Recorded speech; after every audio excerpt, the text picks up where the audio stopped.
নমস্কার, red sports বাংলায় আপনাদের সবাইকে স্বাগত। এই মুহূর্তে আমি আছি ঠিক টিম ইন্ডিয়া হোটেলের সামনে, ম্যারিয়টের সামনে, জর্জ টাউনে। আমরা গতকাল রাতেই সেন্ট লুসিয়া থেকে গায়ানা পৌঁছে গেছি এবং আপনারা সবাই জানেন এখানেই ইন্ডিয়া এবং ইংল্যান্ডের মধ্যে সেমিফাইনালটি হবে টি-20 ওয়ার্ল্ড কাপের।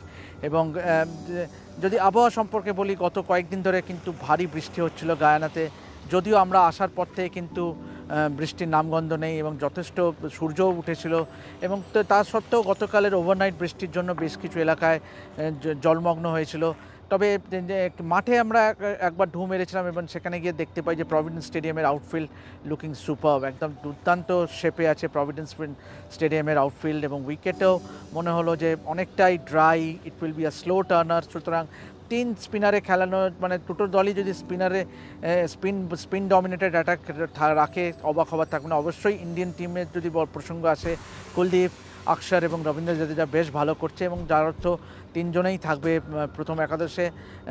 তো অবশ্যই, এবং আরেকটা জিনিস বলতে গেলে যে এই গায়ানা শহরটা কিন্তু অবশ্যই অনেক ভারতীয় বংশোদ্ভূত এখানে আছে। এই ক্যারিবিয়ান দ্বীপপুঞ্জগুলির মধ্যে ট্রিনিদাদের পরে সবথেকে বেশি ভারতীয় বংশোদ্ভূত এই গায়ানাতেই বসবাস করে, এবং অনেক ভারতীয় সমর্থক বা ভারতীয় বংশোদ্ভূত সমর্থক কিন্তু ভারতীয় দলকে রোহিত শর্মাদের চেয়ার করার জন্য উপস্থিত থাকবেন প্রভিডেন্স স্টেডিয়ামে। কেননা এদের কাছে ওয়েস্ট ইন্ডিজ হারার পরে এখন একটা দলই যা সমর্থনযোগ্য, সেটা হলো ভারতীয় দল, দ্য মেন ইন ব্লু। অবশ্যই এটা গেল উইকেটের কথা। ওয়েদার সম্পর্কেও আপনাদের বললাম। পাশাপাশি একটু বলতে চাই যে গতকাল রাতেই কিন্তু ভারতীয় দল চলে আসে সেন্ট লুসিয়া থেকে গায়ানাতে, এবং গতকাল রাতেই আমরা উপস্থিত ছিলাম এয়ারপোর্টে আপনাদের সামনে সেই ভিজুয়ালসগুলো তুলে ধরার জন্য। আপনারা দেখেও নিতে পারেন, এই ভিডিওটির সঙ্গেই আপনারা দেখে নিতে পারেন যে টিম ইন্ডিয়ার অ্যারাইভাল ভিজুয়ালস। ইংল্যান্ড টিমও গতকাল রাতেই চলে আসে, এবং দুটি টিমই কিন্তু পাশাপাশি হোটেলে আছে। আমি এই মুহূর্তে যেখানে দাঁড়িয়েছি অর্থাৎ ম্যারিয়ট হোটেল, এখানেই কিন্তু ভারতীয় দল ঘাঁটি গাড়বে ফর দ্য সেমিফাইনাল। ম্যারিয়ট হোটেলের ঠিক পাশেই হচ্ছে পেগাসাস হোটেল, যেখানে ইংল্যান্ড টিম থাকবেন। তো অবশ্যই যেহেতু গতকাল ভারতীয় দল একটি দুর্দান্ত জয় ছিনিয়ে নিয়েছে এগেন্স্ট অস্ট্রেলিয়া, আজকে ভারতীয় দলের ঐচ্ছুক অনুশীলন থাকার কথা ছিল, কিন্তু সেটা হবে না। তবে definitely everything to look forward to as far as the Indian team is concern. কারণ যেভাবে Rohit Sharma as a captain যে নকটা খেললো, তা এক কথায় মানে অতুলনীয়। কেননা এই ধরনের নক অবশ্যই মানে একটা গোটা টিমকে কিন্তু স্পার আপ করতে পারে, মানে মোটিভেট করতে পারে, এবং সেটাই করে দেখালো রোহিত শর্মা তার ব্যাটের মাধ্যমে। অবশ্যই ভারতীয় দল কিন্তু চাইবে যে ডেফিনেটলি সেমিফাইনাল ম্যাচটা জিততে, কেননা এর একটা তাৎপর্য আছে। কেননা 2022-এ এই ইংল্যান্ডের কাছেই অস্ট্রেলিয়ার মাটিতে হারতে হয়েছিল সেমিফাইনালে, টি-20 বিশ্বকাপ 2022-এর সেমিফাইনালে। সুতরাং একটা বদলার একটা ব্যাপার কিন্তু থাকেই।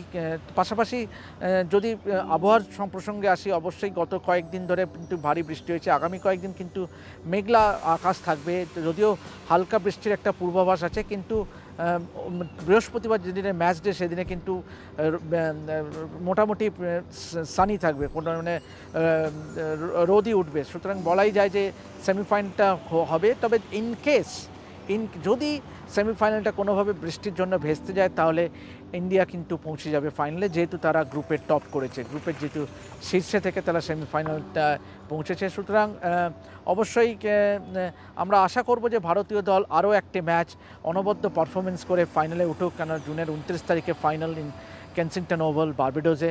আমরা সেখানে তো পৌঁছে যাবোই। তবে এই মুহূর্তে আমরা এখন আছি গায়ানাতে। আমরা গায়ানার বিভিন্ন শহরটা আপনাদের তো দেখাবো, এবং অবশ্যই এই শহর জুড়ে, এই গায়ানাতে কিন্তু অনেক ক্রিকেটার উঠে এসছে। বিশেষ করে যেমন বার্বাডোসে একরকম ট্র্যাডিশনাল একটা লিগেসি আছে, একটা ঐতিহ্য আছে ফর্মার ক্রিকেটারদের, সেরকমই অ্যান্টিগাতে, ট্রিনিডাদে এবং গায়ানার প্রসঙ্গে বলতে গেলে অবশ্যই যেটা তাই নামটা সবথেকে প্রথমে আসবে, সেটা হলো অবশ্যই প্রাক্তন ওয়েস্ট ইন্ডিয়ান অধিনায়ক ক্লাইভ লয়েড, যার হাত ধরে ওয়েস্ট ইন্ডিজ দুবার বিশ্বকাপ জিতেছিল। এছাড়াও অ্যালভিন কালিচরণ, রোহান কানহাই, শিবনারায়ণ চন্দ্রপল, ড্যারেন গঙ্গা, এই বর্তমান ওয়েস্ট ইন্ডিজ টিমেও কিন্তু পাঁচজন ক্রিকেটার বিশ্বকাপের যে দলটি খেললো সম্প্রতি, তাদের সেই দলে 5 জন গায়ানিজ প্লেয়ার আছে, যাদের মধ্যে উল্লেখযোগ্য হচ্ছে অবশ্যই Shimron Hetmyer, Romario Shepherd, Rovman Powell, Shamar Joseph, Gudakesh Motie. তো এই 5 জন ক্রিকেটার স্থানীয় গায়ানা থেকে ওয়েস্ট ইন্ডিজ ক্রিকেটকে রিপ্রেজেন্ট করেছিল সদ্য রিসেন্টলি টি20 বিশ্বকাপে। তো ওভারঅল এই আশা করব যে এখানে অনেক ভারতীয় বংশোদ্ভূত বসবাস করে এবং তারা চাইবে ওয়েস্ট ইন্ডিজ যখন ছিটকে গেছে ভারতীয় দলকে সমর্থন করতে এগেনস্ট ইংল্যান্ড। তো আপাতত এই পর্যন্তই, এভাবেই দেখতে থাকুন আমাদের এই ভিডিওটি এবং অবশ্যই লিখে জানান কমেন্ট সেকশনে কেমন লাগলো আমাদের এই রিপোর্টিং, আমাদের এই কভারেজ। এবং আমি দেবাশিস আপাতত ম্যারিয়েট হোটেলের সামনে থেকে জর্জ টাউনে সাইন অফ করছি রেড স্পোর্টস বাংলার জন্য। সঙ্গে থাকুন।